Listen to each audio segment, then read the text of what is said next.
Mineralogy, as a contemplative branch of geoscience, occupies a singular position within the continuum of material inquiry. It serves as a gentle bridge between the microscopic intricacies of atomic order and the macroscopic elegance observable in natural crystalline forms. Rooted in both empirical observation and theoretical symmetry, the discipline of mineralogy transcends mere categorization of solid matter, instead blossoming into an exquisite study of order, geometry, and the subtle interplay of chemical forces. The study of minerals as discrete entities composed of chemical compounds organized into highly ordered lattices dates back to antiquity. Yet it is in the quiet advance of crystallography and the meticulous unraveling of atomic structures where mineralogy has attained its most profound and tranquil maturity. The subtle dance between silicon, oxygen, and their metallic companions forms the very bedrock of not only our terrestrial sphere, but also the mineralogical frameworks of planetary bodies scattered throughout the cosmos. Within the grand taxonomy of minerals, silicates emerge as the most abundant and structurally sophisticated class, accounting for an overwhelming majority of Earth's crust and mantle. Their prevalence, however, does not merely arise from numerical dominance, but from the astonishing adaptability of their structural motifs, all pivoting elegantly around the silicon-oxygen tetrahedronon elemental building block, whose capacity for linkage underpins an array of crystalline architectures. This tetrahedral configuration allows for a seemingly infinite variety of polymerizations, engendering forms as diverse as the single isolated tetrahedra of olivine to the infinite three-dimensional frameworks embodied by quartz and feldspar. Beyond the silicate class, mineralogy unfolds into an orderly exploration of symmetry and crystallography. The universal adherence to crystallographic systems offers a tranquil predictability. Each mineral can be comfortably situated within one of 7 principal crystal systems. These systems, defined by the relative lengths and angular dispositions of crystallographic axes, provide a geometric skeleton upon which atomic and molecular constituents align themselves with serene regularity. Yet, amid this landscape of order and repetition, there remains the quietly persistent question of resistance. How do minerals respond to external forces that seek to disrupt their meticulously constructed frameworks? It is within this context that the concept of hardness arises, elegantly codified in the Mohs scale. Simple in appearance, yet nuanced in its implications, the Mohs scale offers a tactile, almost meditative journey through mineral resistance, from the yielding softness of talc to the impenetrable fortitude of diamond. This paper endeavors to embark upon an exhaustive yet serenely methodical exploration of these themes. Beginning with the foundational principles of crystallography, we shall meander through the elaborate taxonomical structures of silicate minerals, pausing to admire the subtle variations in tetrahedral bonding and polymerization. From there, we shall turn our contemplative gaze toward the mechanical aspect of minerals, unpacking the Mohs scale with patient precision, attending to both its historical context and its deeper structural underpinnings. Ultimately, we shall synthesize these domains, exploring how the interplay of symmetry, bonding, and lattice integrity manifests in both the observable and latent properties of minerals. In embarking on this detailed discourse, it is not merely the goal to instruct, but to invoke a state of quiet reflection upon the inherent elegance embedded within the solid matter of the natural world. The geometric serenity of mineralogy, unburdened by the chaotic unpredictability of organic chemistry, offers a stable landscape where atomic forces manifest as orderly repetition, crystalline precision, and a soothing constancy that mirrors the wider harmonies of the cosmos. It is, perhaps, this constancy, this unyielding commitment of matter to organize itself according to immutable laws of symmetry and chemical affinity, that renders mineralogy uniquely qualified as both an academic pursuit and a contemplative refuge, whether viewed through the lens of pure science, industrial utility, or philosophical wonder. The study of minerals remains an enduring testament to the quiet majesty of the ordered universe. Crystallography constitutes the structural backbone of mineralogy, providing a systematic framework through which the otherwise inscrutable behaviors of solid matter may be comprehended with both precision and grace. At its essence, crystallography is the study of spatial periodicity, the recurrent, three-dimensional arrangement of atoms within a defined geometric lattice. This lattice, a silent yet omnipresent scaffold, organizes atomic constituents into repeating units whose configurations dictate the observable properties of the mineral in question. All crystalline substances are defined by the presence of long-range atomic order. Unlike amorphous materials, whose atomic distributions are chaotic and without discernible periodicity, crystals exhibit a precise spatial repetition.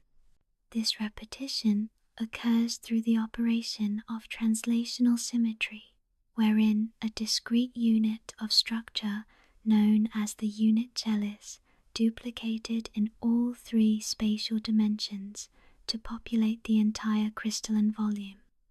The unit cell, a conceptual parallelepiped, encapsulates the smallest assemblage of atoms that fully expresses the symmetry and stoichiometry of the crystal.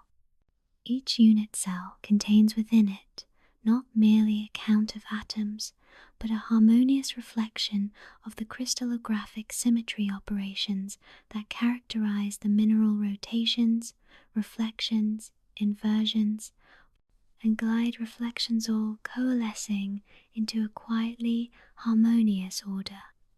The geometric description of a unit cell is defined by 6 lattice parameters, 3 edge lengths, A, B, C, and 3 interaxial angles, on, air3, fa3, bayon, ta3, gon, ma3.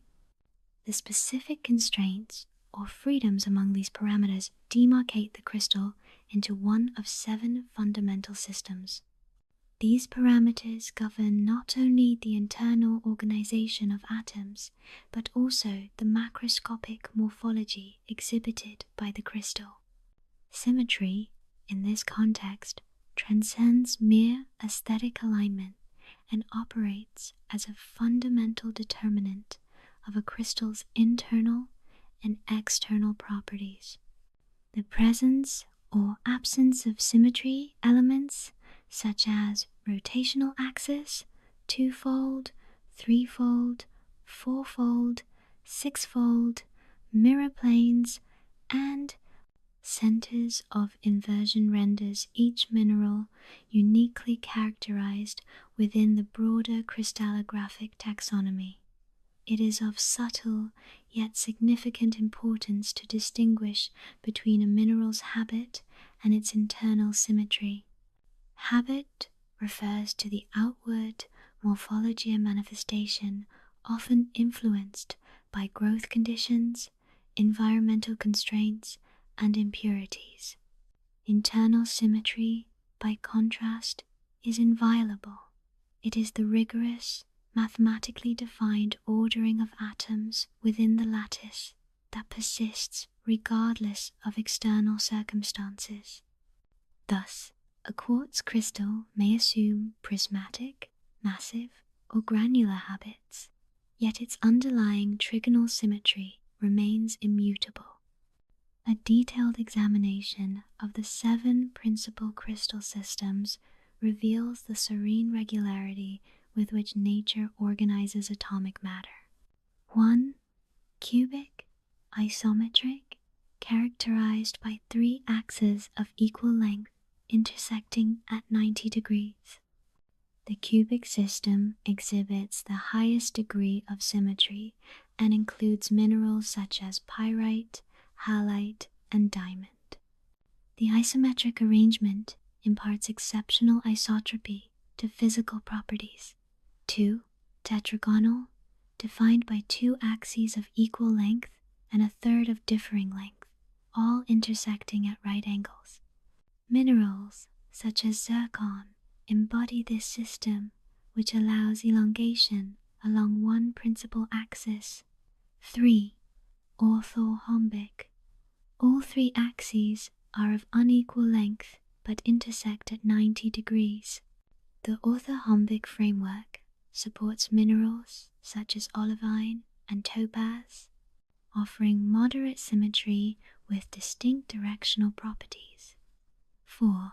Hexagonal, composed of 4 axes 3 of equal length intersecting at 120 degrees in a horizontal plane and a 4th perpendicular to this plane. Minerals like beryl and apatite align within this elegant system. 5. Trigonal rhombohedral, sometimes treated as a subdivision of the hexagonal system. The trigonal system features a 3-fold rotational axis. Quartz is the most iconic representative, with its characteristic 6-sided prisms reflecting an underlying 3-fold symmetry. 6 monoclinic, featuring 3 unequal axes, 2 of which intersect at 90 degrees, while the third is inclined. This gently skewed geometry defines minerals such as mica and gypsum. 7. Triclinic, the least symmetrical of all systems, with 3 unequal axes intersecting at oblique angles. Feldspar varieties such as albite and microcline reside within this asymmetrical framework, reflecting complex atomic arrangements. Each crystal system possesses a set of crystallographic axes whose lengths and interaxial angles dictate not merely the atomic layout, but also the external expression of faces, edges, and terminations. The careful mathematical notation of these axes enables the precise calculation of angular relationships, interfacial geometries, and the orientation of cleavage planes. It is through the examination of mineral exemplars that the abstract elegance of crystallographic systems finds tangible expression. From the cubic lucidity of halite to the oblique intricacies of triclinic plagioclase feldspar, each mineral serves as a testament to the quiet determination of atoms to assemble themselves in orderly, mathematically rigorous configurations. At the heart of the vast and diverse family of silicate minerals resides the quintessential silicon-oxygen tetrahedron, denoted chemically as SiOC1 Mohs. This geometric entity, characterized by a central silicon cation, Si-quart-Ms, symmetrically surrounded by 4 oxygen anions, O-quad-Mohs, positioned at the vertices of a tetrahedron, constitutes the primary building block from which all silicate minerals derive their structural elegance and diversity. The silicon-oxygen tetrahedron exhibits a precise bond angle of approximately 109.5 degrees, a manifestation of sp-pu hybridization, ensuring that electrostatic repulsion among the constituent oxygen atoms is minimized.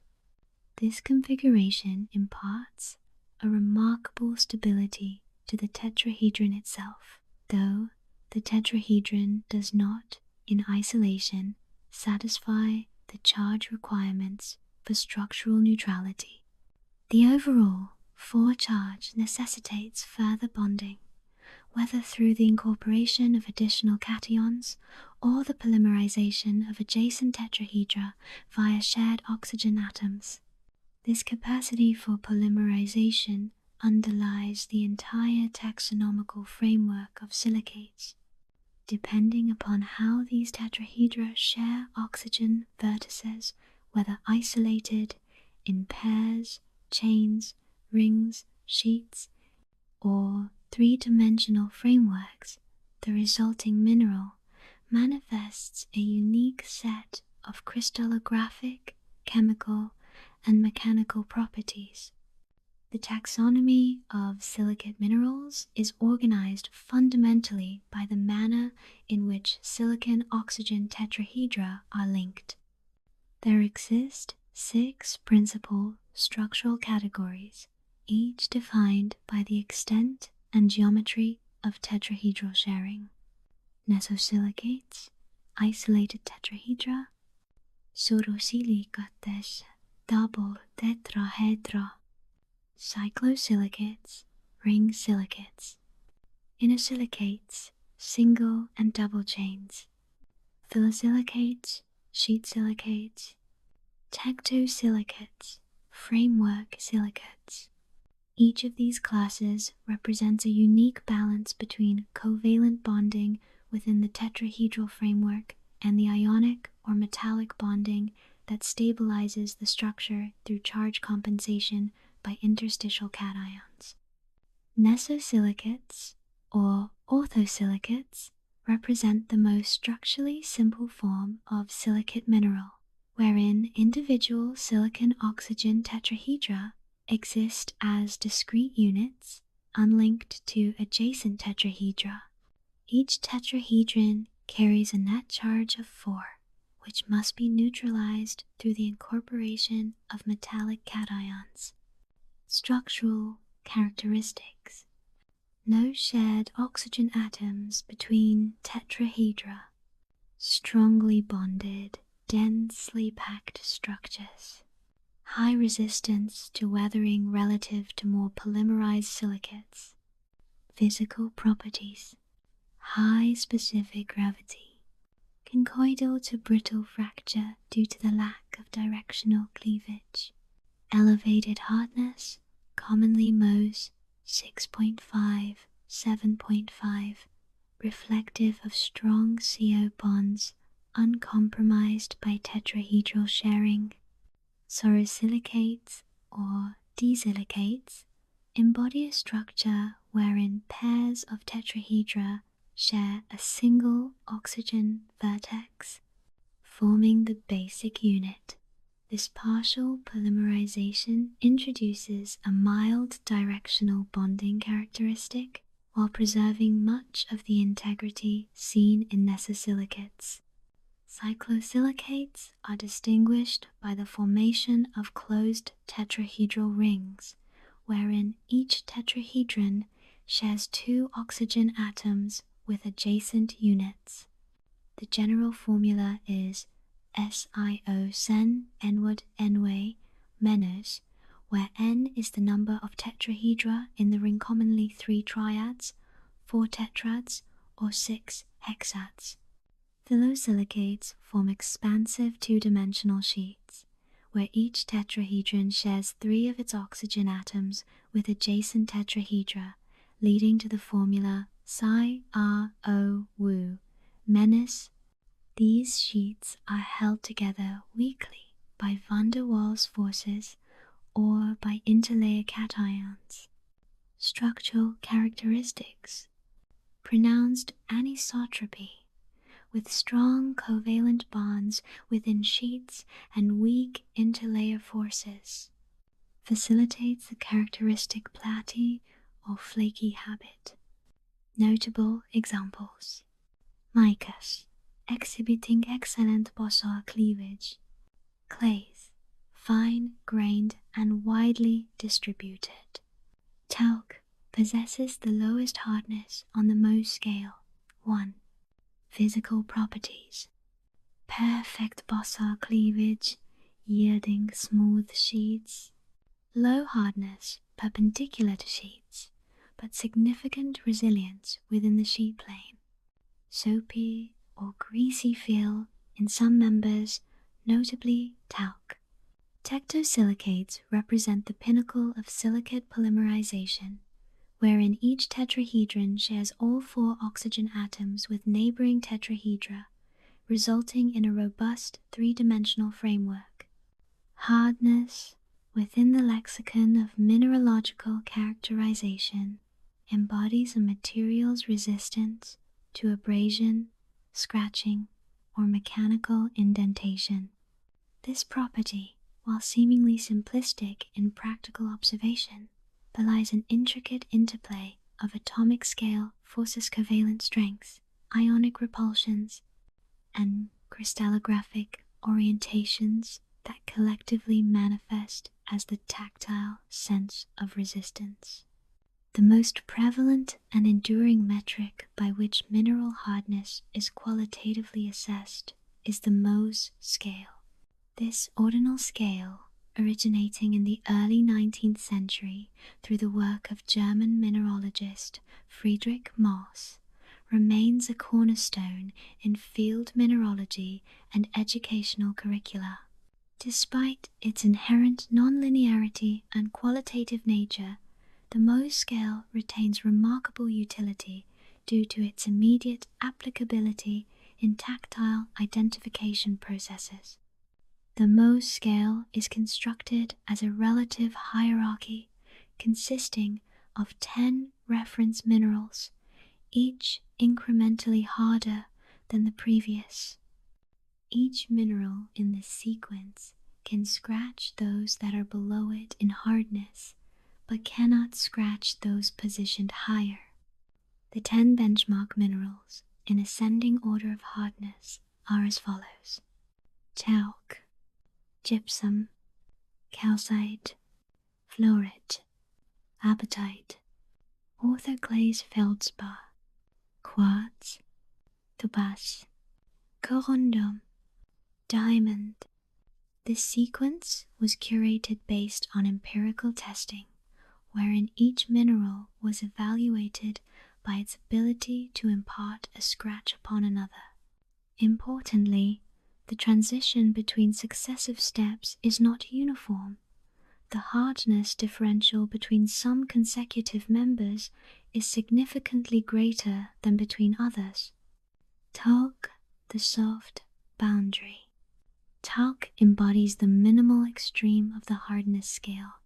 Its sheet-like silicate structure is characterized by weak van der Waals forces between planes, facilitating an exceptionally soft texture. It possesses a greasy, soapy feel and cleaves into thin flakes. Gypsum easily marred by fingernail. Slightly firmer than talc, gypsum is sufficiently soft to be scratched with a human fingernail. It exhibits perfect cleavage in one direction, yielding tabular crystals with a silky or fibrous luster in some variants. Calcite effortlessly scored with a copper coin. Calcite introduces a noticeable jump in resistance compared to gypsum. Though still soft relative to most materials, it resists fingernail pressure but succumbs readily to softer metals. Its trigonal crystal system yields rhombohedral cleavage planes, often producing a vitreous luster. Fluorite, the intermediate threshold. Fluorite occupies an important midpoint in the scale. Its cubic crystallography enables perfect cleavage along octahedral planes.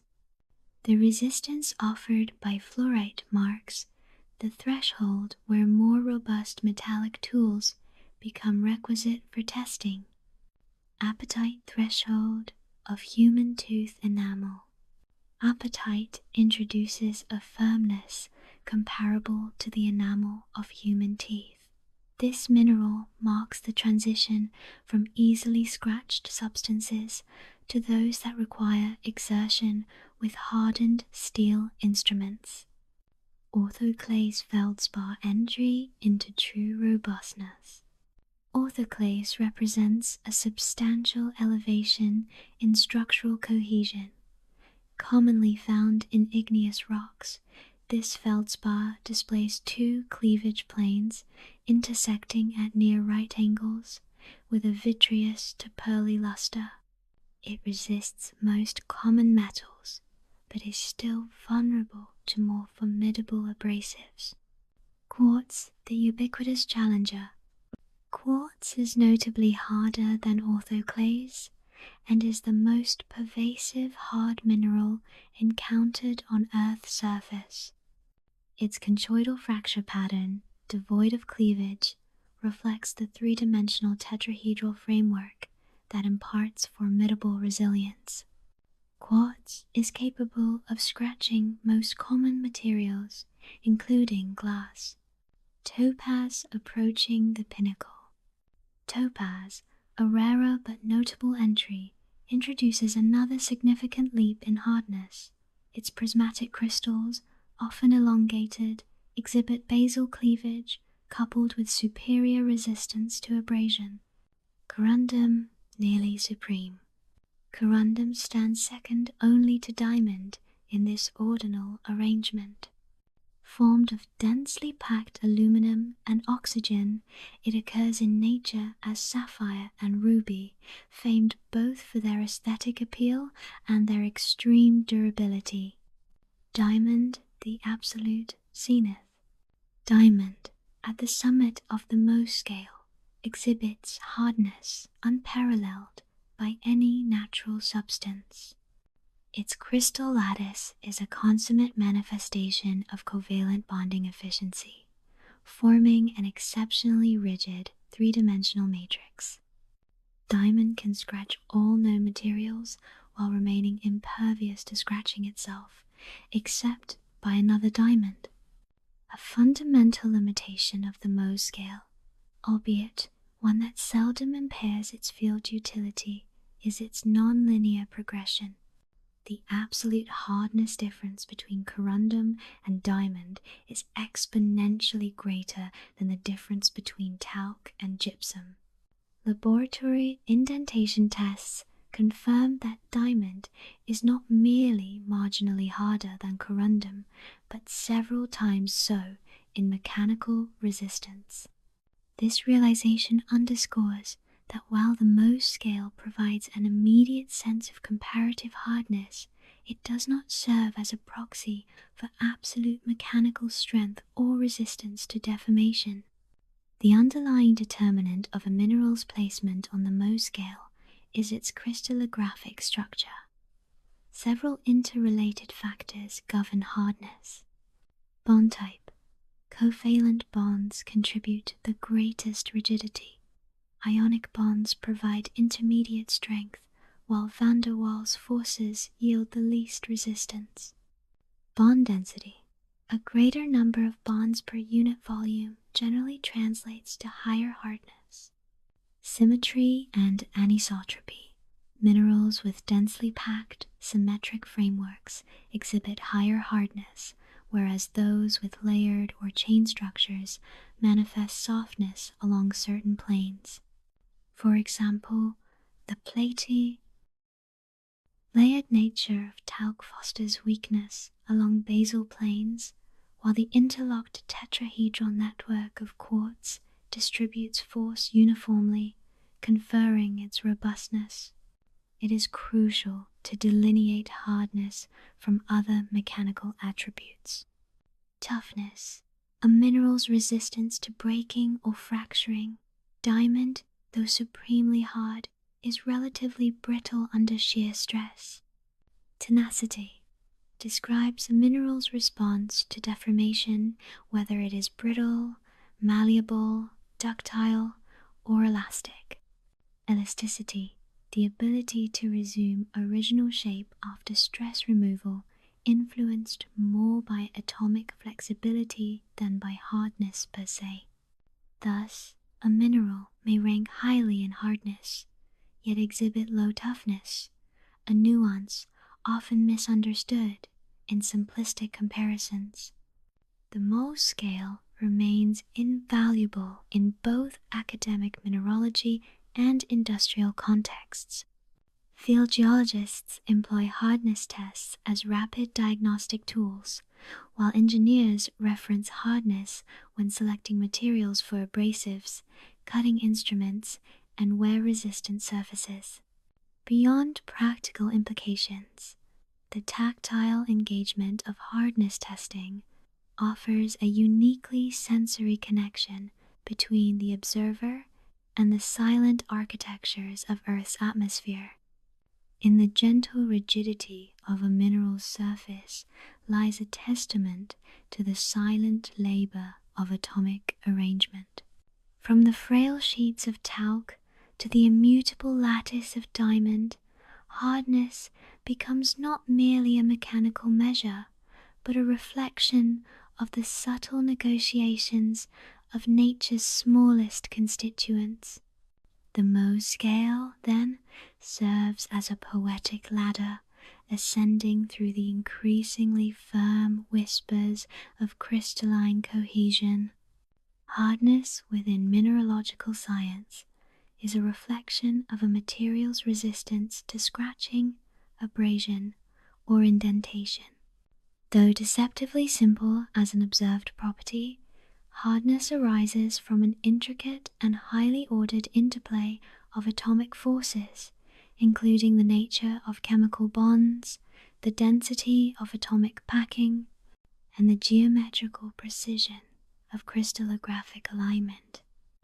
The tactile experience of hardness offers a subtle glimpse into the otherwise invisible world of atomic architectures. The most enduring method for evaluating this property is a system originating from the early 19th century, devised by a German mineralogist. This system is an ordinal scale that assigns minerals a comparative hardness rank based on their ability to scratch or be scratched by others. It operates on a straightforward premise. If one mineral can scratch another, it is considered harder. If it cannot, it is softer. This simplicity grants it enduring utility in both academic and field applications despite its inherently nonlinear nature. The first mineral in this ascending sequence represents the softest, naturally occurring solid commonly encountered. Characterized by a layered silicate structure held together by the weakest van der Waals forces, this mineral feels distinctly greasy or soapy to the touch. It cleaves easily into thin, flexible sheets that are readily marred by the lightest of pressures. Even the human fingernail, composed of relatively soft biological keratin, can effortlessly gouge its surface. Slightly firmer, but still markedly soft, is the second reference mineral. This mineral maintains a crystalline lattice more cohesive than the first, but remains fragile enough to yield under the modest pressure of a fingernail.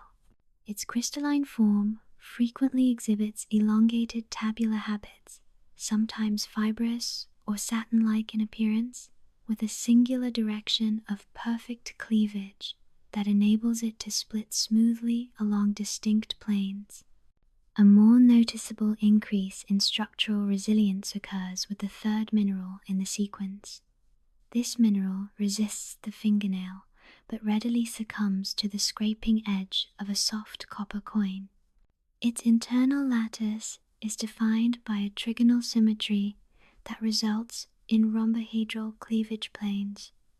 Its fracture surfaces often glint with a vitreous sheen, and it is commonly encountered as transparent to translucent crystals in sedimentary environments. The next mineral introduces an intermediate threshold. While clearly harder than its predecessor, it can still be abraded using relatively soft metal implements. Its cubic crystal structure contributes to a robust but not yet formidable resistance to deformation. It frequently forms transparent or translucent crystals with characteristic octahedral cleavage, allowing it to split along planes that intersect at precise geometrical angles. Proceeding upward, one encounters a mineral whose hardness aligns approximately with the enamel of human teeth. It demands the application of hardened steel for effective scratching. The mineral commonly appears as hexagonal prisms and is found extensively in phosphate-rich geological environments. This represents the threshold beyond which common objects cease to suffice for testing, ushering in the need for specialized tools. Ascending further leads to a mineral that marks the commencement of true mechanical robustness. This feldspar, commonly found in igneous and metamorphic terrains, displays two cleavage planes intersecting at nearly right angles. Its fracture surfaces glimmer with a vitreous luster, and it possesses the strength to abrade most metals, yet remains vulnerable to abrasives of greater tenacity. A particularly pronounced leap occurs with the next mineral. Among the most ubiquitous on Earth's surface, it possesses a conchoidal fracture rather than cleavage, reflecting the complete absence of planar weaknesses in its tightly interwoven tetrahedral framework. Its resistance is sufficient to scratch glass, most metals, and even other robust geological specimens, solidifying its role as a critical reference point in both mineralogical and industrial settings. Progressing toward the upper reaches of the scale introduces a rarer yet significant mineral. This prismatic silicate demonstrates exceptional resilience, further amplified by its basal cleavage and orthorhombic lattice.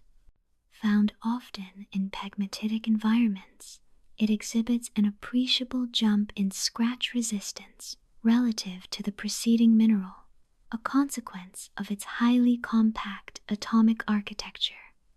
Nearing the pinnacle is a mineral whose fame extends beyond scientific circles. Composed of densely interlocked atoms in an arrangement that maximizes bonding efficiency, it appears naturally as both sapphire and ruby, distinguished by trace impurities that yield striking colors. Its physical tenacity is such that it resists nearly all forms of abrasion, with only the summit mineral exceeding its formidable hardness. Crowning the sequence is the ultimate benchmark of hardness. This gem, renowned both for its optical brilliance and mechanical supremacy, consists of carbon atoms organized into a perfectly bonded three-dimensional framework. This arrangement achieves an extraordinary level of rigidity, rendering the material capable of scratching all known substances while remaining itself immune to all but the most extreme mechanical forces. Only another specimen of identical nature is capable of abrading its flawless surfaces. While the ordinal progression of this scale serves as an intuitive guide, it does not represent a linear measure. The incremental increase between some steps is modest, while between others it is exponentially greater. Nowhere is this more evident than in the gap between the penultimate mineral and the final one, where laboratory testing confirms that the absolute difference in resistance to indentation is vastly greater than the numerical difference suggests. This underscores the qualitative rather than quantitative nature of the system. The primary driver of hardness in minerals is their internal atomic structure. The type of bonding exerts a dominant influence. Covalent bonds yield the greatest resistance, manifesting in materials like the highest members of the scale. Ionic bonds confer intermediate strength, while materials whose cohesion is mediated primarily by van der Waals forces rank lowest. Bond density further contributes. Minerals whose atoms are packed closely together resist deformation more effectively. Symmetry and atomic arrangement play an additional role. Structures characterized by tightly interlocking frameworks distribute mechanical stress uniformly, whereas layered or chain-like structures tend to possess inherent planes of weakness. It is also essential to distinguish hardness from other mechanical properties. A material may be hard yet brittle, as exemplified by the final mineral on the scale, which, despite its supreme scratch resistance, can fracture under directed impact. Toughness refers to the ability to absorb energy without breaking, a property not directly correlated with hardness. Similarly, tenacity captures whether a mineral bends, stretches, breaks, or deforms under stress. Elasticity, reflecting the capacity to recover original form after stress, likewise operates independently from hardness. Despite these nuances, the practical utility of this scale remains profound. In field geology, it offers a rapid, equipment-free means of mineral identification. In industrial applications, knowledge of hardness guides the selection of materials for cutting tools, abrasives, and protective coatings. Even in gemology, the resistance to scratching informs assessments of durability and suitability for various uses. Beyond its technical applications, the contemplation of hardness reveals a deeper philosophical resonance. From the fragile sheets of the softest member to the impenetrable lattice of the hardest, hardness reflects a quiet dialogue between atomic forces, a negotiation of proximity, repulsion, and attraction. Each increment in the scale narrates a story of how matter arranges itself to resist the incursions of force, a silent testament to the elegance and intricacy of natural design. Crystals are the outward manifestation of orderly atomic arrangements. Their